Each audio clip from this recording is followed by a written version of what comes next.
This video will show how Scarborough's reading rope is demonstrated in the Structured Literacy with E.A.S.E program. But first, a little bit about Scarborough's reading rope. Dr. Hollis Scarborough's reading rope helps us understand and see the various skills that children need to master to become proficient readers. The reading rope contains two main sections. The first are word recognition skills that you see here in green, and those become increasingly automatic over time. And then down here you see the language comprehension skills represented in blue, and over time those become increasingly strategic.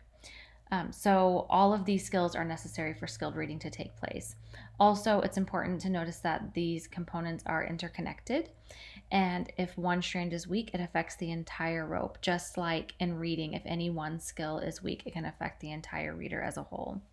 So this demonstration will show you how each component of the rope is represented in the Structured Literacy with E.A.S.E program. But before we dive into specifics about how this program encompasses the strands of this rope, I will provide a quick overview of the program.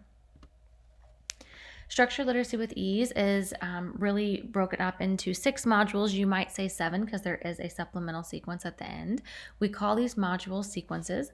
The first 2 are pre-reading sequences because they spend time making sure students understand the basic letter sounds, basic consonants, and short vowel sounds, as well as an entire sequence dedicated to helping kids learn the most critical 109 high-frequency words that appear in text. Then when we get into sequence 1, students can start applying their skills and reading, and so every lesson, most every lesson in sequence 1 through 4 comes with a decodable text. And skills begin in sequence 1 with those basic CVC skills, moving all the way up through other syllable types and phonics skills and spelling patterns, all the way until sequence 4, after which students are proficient readers. So the first thing to notice is that you're going to see this color-coded bar at the top, and it really just kind of shows you where we are in the program related to what I'm talking about. So in the case of phonological awareness, which is where we will begin, you see that all of our sequences are represented across the top, and then below it shows up in a lighter version of the color if that particular thing is represented in those sequences. So the first thing we'll talk about from Scarborough's reading rope is phonological awareness. Simply put, this is about understanding that words are made up of sounds. So kids learn to speak without ever needing to see a written word, but when they learn reading, they need to recognize that the sounds they make with their mouths correspond with words that they see on the page. So this is a very early skill, and it sets the stage for what follows. In this program, Structured Literacy with E.A.S.E, the lessons include a daily 5-minute warm-up across 12 different phonological awareness activities. These include onset and rhyme recognition, rhyme production, initial phoneme isolation, initial phoneme deletion, alliteration, phoneme segmentation, phoneme blending, phoneme substitution, final phoneme isolation, and final phoneme deletion, as well as sentence segmentation. And what you'll notice here is that the lessons begin with this. So the first 5 minutes are spent on phonological awareness warm-up. It also becomes increasingly automatic. These warm-ups are emphasized early in the program, and they discontinue by sequence 3 because the skill is more automatic and folded into their overall decoding and encoding practices. So decoding. Decoding is sounding out the words sounding out words grapheme by grapheme. Decoding strategies are at the heart of this program. The sound sequence begins with teaching about individual alphabet letters and the basic consonant and short vowel sounds.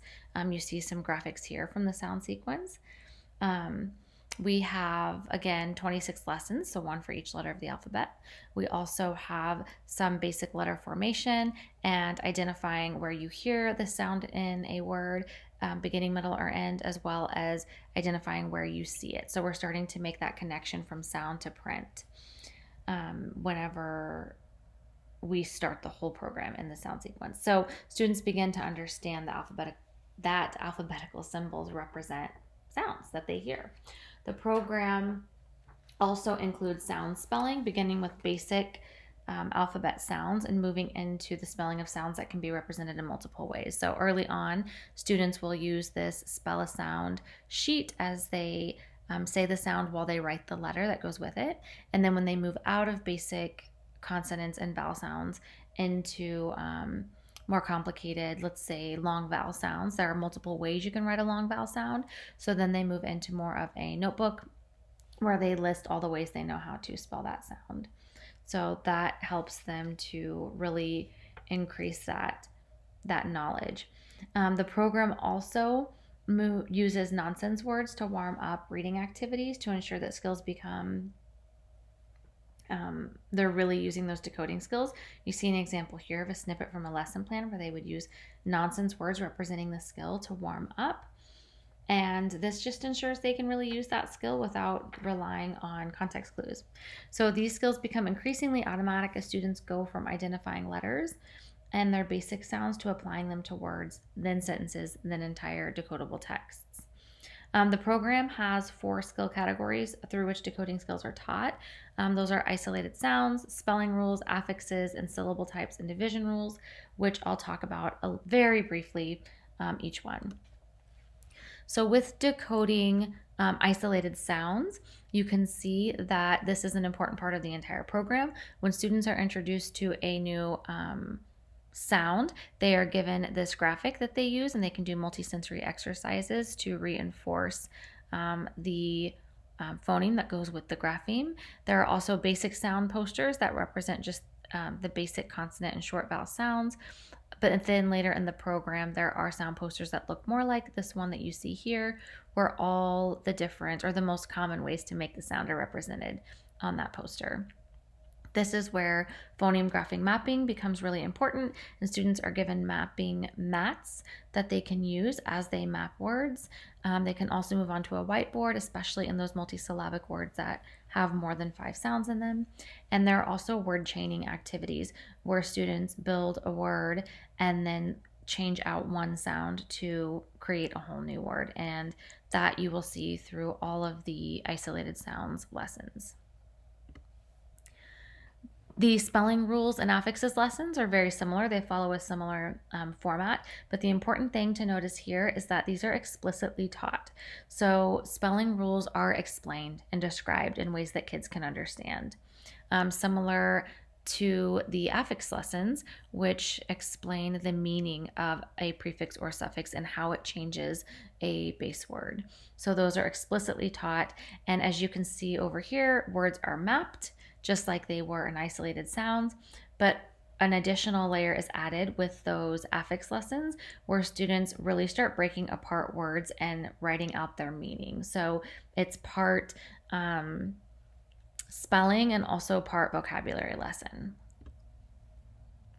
We also have lessons related to syllable types and division rules. So this is important because students will learn the 7 syllable types as well as how to break apart words. When they're learning syllable types, they get these resources to help them, including posters that walk them through the rule, including mats specifically for mapping words that have that syllable type. And they are taught a specific way to first map out how many vowel sounds you hear and then fill in the sounds for each syllable type that you hear and then where to break those words up. Similarly, there continues to be mapping mats and exercises, and students will also engage in syllable sorts, where they are looking at real words pulled from the text that they're reading and seeing if they can put those into the categories of syllable types that they have learned up to that point in the program. Okay, moving on to the next part of Scarborough's reading rope is sight recognition. So in this part of the program, it's important to know why we need sight recognition. Some words are used so frequently that recognizing them on sight contributes to more fluent reading. This program recognizes that most high frequency words are decodable, even those that are considered irregular. They are mappable. When decoding words with irregular graphemes, readers use their expansive repertoire of word and sound knowledge to work through similar words. This program has a list of 358 high-frequency words that are explicitly and systematically taught. We call that the E.A.S.E word list. In cases where the high-frequency word goes along with a phonic skill, it is taught alongside other skill words. In other cases, high-frequency words are introduced as heart words or wise words. So I'll explain that a little bit. This page that you see here is what a page at the beginning of a book might look like. And a heart word is going to be those irregular high frequency words that break some kind of predictable spelling or pattern that we're teaching kids. And then we have wise words. Wise words are decodable high frequency words that students don't have the skills yet to decode. Those are introduced in some cases to help because a lot of these words kids need to know sooner than they're going to be taught the skill, and they're used in stories. And then we just have phonetic high frequency words, words from the high frequency list that kids can sound out given their current skill set. Each book also has up to 3 preview words. These are words that represent an upcoming skill students will soon learn, but they are very few. Again, only up to 3, and some books have none. In this program, an entire sequence is dedicated to learning the 109 most used high frequency words, where students do all kinds of activities with those words. Students map the words, even if they are irregular heart words. They're also given chances to identify the word in various typefaces so that they see the different ways it could be represented and to find them in a word find. And they, of course, map those words. So this shows the important emphasis on high frequency words from the very beginning of the program, and then they continue to be introduced explicitly throughout the rest of the program, but they do become increasingly automatic because by sequence 4, all 358 high frequency words have been explicitly introduced, and students are just spiraling through and continuing to use them in their reading. Next, we're moving into the language comprehension part of Scarborough's rope with background knowledge. Background knowledge strengthens a learner's comprehension of the text by allowing them to use prior knowledge to understand new things. So this helps students develop a deeper understanding of stories and text. This program draws on background knowledge in a variety of ways. First, every book comes with a reading comprehension activity that requires students to synthesize information. They have to infer and draw conclusions to relate their existing knowledge to new knowledge. Additionally, the stories are written to connect characters, storylines, and ideas across the series. So students have to rely on background knowledge to understand character traits and how or why they act the way they do in certain situations. These skills become increasingly strategic as the program progresses, as you can see with the increasing complexity of tasks. Early on, students are directed to their connections and conclusions, whereas later in the program, they create their own. So you see kind of in this, these samples on the page, we have text connections here where this is a sequence 2 lesson. It's walking them through where they make their connections. I'm connecting to another story.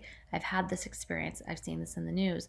Whereas by a later sequence, sequence 3, they are choosing from the text directly the connections that they have to what is happening. There are also opportunities for students to use their own knowledge, and it tells them this, to identify X, Y, or Z related to a reading skill or to draw conclusions directly.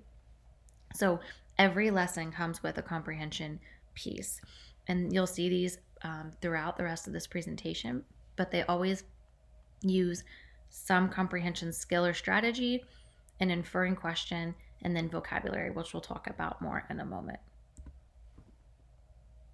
Vocabulary. Vocabulary refers to the quantity and quality of a student's known words. It can be tricky to get new vocabulary words in a decodable text, especially since words are so controlled in these books. So this program not only introduces one phonetic word per book, it also introduces an entirely other vocabulary word that's not written in the text, but captures some important aspect of the plot, characters, or theme. In early sequences, students define and or illustrate the terms, and the teacher can provide additional support to explain the meaning. But in later sequences, as you see here, this is what they would write in their notebooks. They go and find words on their own to define and explore. It's increasingly strategic as more and new interesting vocabulary is introduced in these texts. So again, we're introducing 2 words, one that is decodable based on the skill of the book, and the other that isn't even in the book but gives a chance to capture a theme or some kind of important idea from the text. Okay, language structures. Language structures refer to semantics and syntax of the language used. It's important to realize that this is not only relating to the language used when kids read, but also includes the language kids use when they write. So I'll talk through this in a moment, but both are represented in this program. The first thing to note is how the books in the series build in complexity, not only across all sequences, but within 1 week of lessons. So check out over here. In a typical 4-day lesson, students are first given a chance to warm up the sounds, which you kind of see here early on in sequence 1, the sounds, and then the words, and then the phrases, and then sentences before they have to then go read an actual book. So it's getting them ready for the real application of their skills. But then you can also see the progression of text complexity from an early book. This is the very first book in the sequence you're looking at right here, all the way to the very last book in the sequence that you see here. So you can kind of see the building and increasingly strategic representation of that. You'll also notice the language structures become more complex, and books just have longer sentences, more figurative language. They feature more new words. Also, dialogue is used in the program text to show the cadence of speech and how that's represented in text. And lastly, students have dictation activities in every lesson to help reinforce language structures in their encoding efforts. So all of this is represented there and shows you. And then anytime a lesson or book lends itself to figurative language or talking about literal and non-literal meanings of words and phrases, that is shown in the reading comprehension aspect of the lesson. Verbal reasoning, it has to do with a reader's ability to think about a text and infer meaning from what is explicitly and implicitly stated. So readers must make logical inferences, they have to integrate ideas within the text, and they have to interpret abstract language. So figurative language can be found, that's kind of one way that we do this. Figurative language can be found in every sequence of the program to reinforce the idea that phrases have literal and non-literal meanings. Further, there are reading comprehension activities that require students to infer, synthesize, and apply ideas. So these become increasingly strategic. So you might see in the beginning that we are asking students to, or kind of leading them to maybe a major theme, whereas by the end, they're having to synthesize and derive that themselves. There are also activities that, and this cuts across a couple of categories, but a lot of activities where they have to infer or draw conclusions. And then this one up here is an activity you're seeing where they are talking about the purpose of advertisements that show up in the book and kind of getting at author's purpose in that way.